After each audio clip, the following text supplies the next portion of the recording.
धरती ये कई करोड़ों साल पुरानी है। आज के समय से पहले करोड़ों साल का जीवन बहुत ही अलग था। धरती आज से बिल्कुल ही अलग थी। ऐसे ऐसे जीव इस धरती पर राज करते थे। धरती पर जीवन बहुत ही कठिन था। धरती पर खौफनाक जीवों का राज था। पर जितना जीवन धरती पे खौफनाक था, उससे कई खौफनाक जीवन समुद्र में था। कई ज़्यादा खौफनाक जीव समुद्र में रहा करते थे।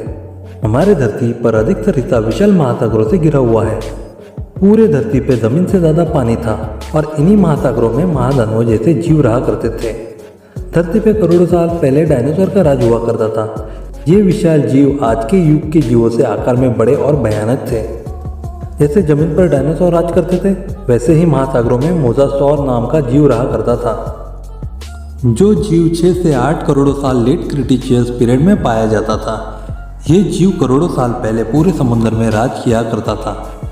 न पूरे ओशन में इसे कोई और जीव था जो इसके सामने चैलेंज तक दे पाए। ये उस समय का एपेक्स प्रेडेटर था पूरे समुद्र में, जो अपने फूड चेन में सबसे टॉप में था। इसे वैज्ञानिक समुद्र का टीरेक्स भी बोलते थे। आपको पता ही होगा टीरेक्स के बारे में। ये धरती पे रहने वाला सभी डायनासोर से खतरनाक डायनासोर था, जिसे आपने सभी जुरासिक मूवी में देखा ही होगा। इसे डायनासोर का राजा भी कहते हैं। वैसे ही समुद्र का टीरेक्स मोसासौर को बोला जाता है। टीरेक्स जमीन पर राज करता था और मोसासौर पानी में राज करता था। अगर कोई भी डायनासोर भी समुद्र में जाने की हिम्मत करता था तो भी मोसासौर से नहीं बच सकता था। मोसासौर उस डायनासोर का भी शिकार कर लेता था। जबकि मोसासौर कोई डायनासोर नहीं था, ये एक मरीन रेप्टाइल था। यहाँ पर बहुत से लोग कंफ्यूज हो गए, जिन्हें लगता है कि मोसासौर एक डायनासोर है, पर वैज्ञानिकों ने कैटेगरी डिफरेंट की है। जो रेप्टाइल सिर्फ ज़मीन पर पाए जाते थे उन्हें डायनासोर बोला जाता है, और अगर कोई रेप्टाइल समुद्र के अंदर पाया जाता है तो उसे मरीन रेप्टाइल बोला जाता है। मोसासौर ये आज के पाए जाने वाले मॉनिटर लिजर्ड, क्रोकोडाइल और एलिगेटर की तरह दिखता था, पर ज़्यादा तो मोसासौर ये स्नेक एंड मॉनिटर लिजर्ड के कॉम्बिनेशन से दिखने वाला जीव था, जिसके अवशेष पूरे धरती पे मिले हुए हैं। जैसे कि मोसासौर के फॉसिल से पता चलता है कि मोसासौर को समुद्र में तैरने के लिए 4 फ्लिपर्स थे, जिससे ये समुद्र में बड़े आराम से तैरा करती थी, और 25 फीट तक लंबी एक पूंछ हुआ करती थी, जिससे ये समुद्र में बड़ी तेज़ी से तैरने के लिए इस्तेमाल किया करती थी। इनकी पूंछ बिल्कुल ही किसी शार्क की तरह हुआ करती थी, जो इसे समुद्र में मुड़ने तथा तेज रफ्तार के लिए मदद करती थी। मोसासौर का जॉ भी बहुत पावरफुल था। मोसासौर का बाइट फोर्स 13,000 से लेकर 16,000 PSI तक बताया जाता है। ये अपने शिकार के 2 टुकड़े कर देती थी। इतने बाइट फोर्स से मोसासौर शार्क और समुद्र में रहने वाले अन्य मरीन रेप्टाइल के 2 टुकड़े किया करती थी। मोसासौर की कई प्रजातियां समुद्र में पाई जाती है।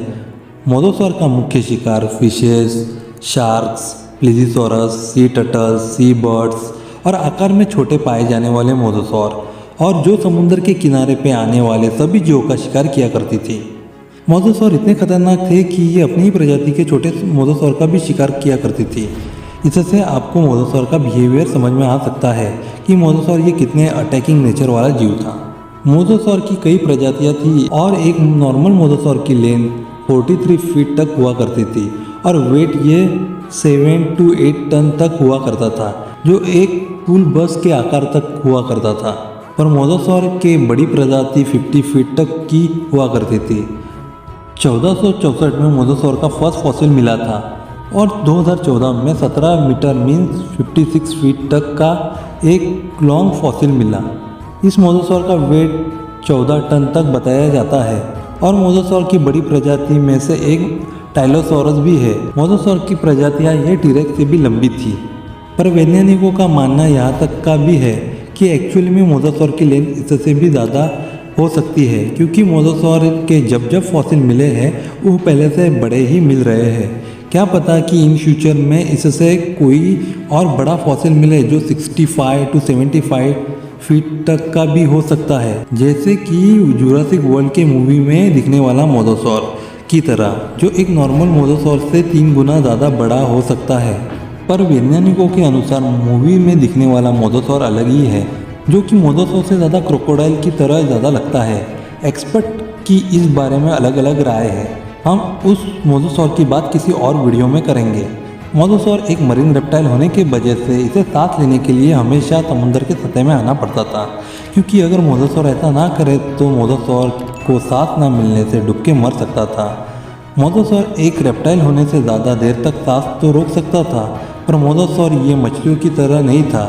इसे सांस लेने के लिए बार बार समुद्र की सतह में आना पड़ता था, जैसे कि आज के क्रोकोडाइल और एलिगेटर करते हैं। मोसासौर ये पहले समुद्र में नहीं रहा करते थे। मोसासौर के पूर्वज जमीनों में पाए जाते थे, पर तब शिकारियों का खतरा देख के ये जीव खाड़ियों में चले गए। बाद में खाड़ियों से समुद्र में चले गए और करोड़ों साल का विकास होते होते मोसासौर समुद्र का एपेक्स प्रेडेटर बन गया और करोड़ों साल तक मोसासौर ने महासागरों में राज किया।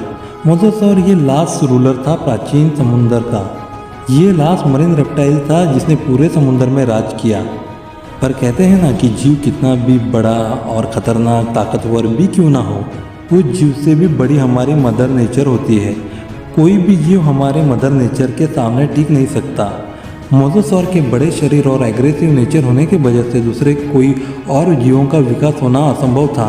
मोसासौर की वजह से बहुत से जीव विलुप्त हो रहे थे और कुछ जीवों का विकास होना संभव नहीं था। और ऐसे ही चलता रहता तो पूरे समुद्र में जीवन का विनाश हो जाता।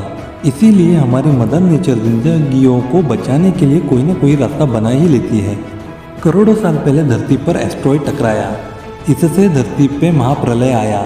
इसमें सारे डायनासोर और मोसासौर जैसे महाकाय जीव इस धरती से हमेशा के लिए विलुप्त हो गए।